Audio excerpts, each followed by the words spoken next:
आप सभी को आचार्य सुशील कुमार की ओर से सुप्रभात।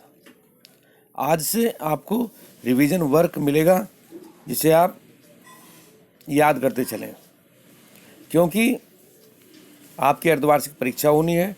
तो जो भी कार्य आपको दिया जा रहा है आप उसे याद करें, अच्छे से याद करें, और जिन बच्चों का कार्य किसी वजह से कुछ छूट गया था वो भी अपने कार्य को करते हुए चलें, क्योंकि बोर्ड परीक्षा है और बोर्ड परीक्षा में बहुत ही ध्यान रखने वाली बात होती है अगर हमें अच्छे मार्क्स चाहिए तो आज मैं आपको सूरदास जी का जीवन परिचय पढ़ाने जा रहा हूँ।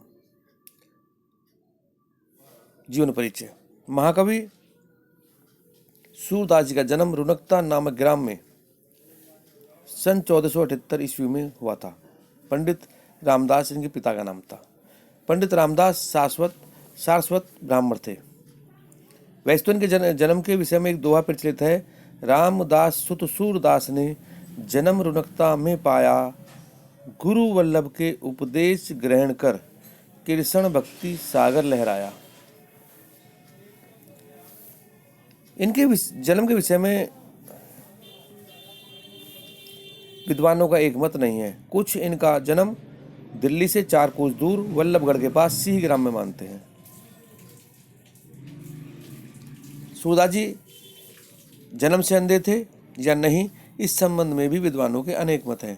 कुछ लोगों का मानना है कि बाल मनोवृत्तियां एवं मानव स्वभाव का जैसा सूक्ष्म और सुंदर वर्णन सूरदास जी ने किया है, अर्थात श्री कृष्ण की बाल लीलाओं का वर्णन जैसा सूरदास ने किया है, वैसा कोई अंधा व्यक्ति नहीं कर सकता। इसलिए ऐसा प्रतीत होता है कि संभवतः बाद में अंधे हुए होंगे। सूरदास जी श्री वल्लभाचार्य के शिष्य थे। ये मथुरा के गौ घाट पर श्रीनाथ जी के मंदिर में रहते थे। सूरदास का विवाह भी हुआ था। विरक्त होने पर यानी अलग होने पर, पत्नी से अलग होने पर ये अपने परिवार के साथ ही रहा करते थे।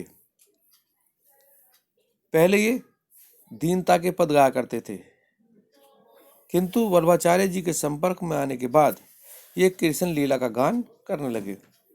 कहा जाता है कि एक बार मथुरा में सूरदास जी से तुलसीदास जी की भेंट हुई और धीरे धीरे दोनों में इतना अधिक प्रेम भाव बढ़ गया कि सूरदास जी से प्रभावित होकर तुलसीदास जी ने श्री कृष्ण गीतावली की रचना की थी। सूरदास जी की मृत्यु सन 1583 ईस्वी में गोवर्धन के पास पारसोली नामक ग्राम में हुई थी। मृत्यु के समय महाप्रभु वल्लभाचार्य जी के पुत्र विठलनाथ जी वहाँ उपस्थित थे। अंतिम समय में इन्होंने गुरु वंदना संबंधी यह पद गाया था। भरोसो दृढ़ इन चरणन केरो, श्री वल्लभ नक छंद छटा बिनु, सब जग मांझ अंधेरो।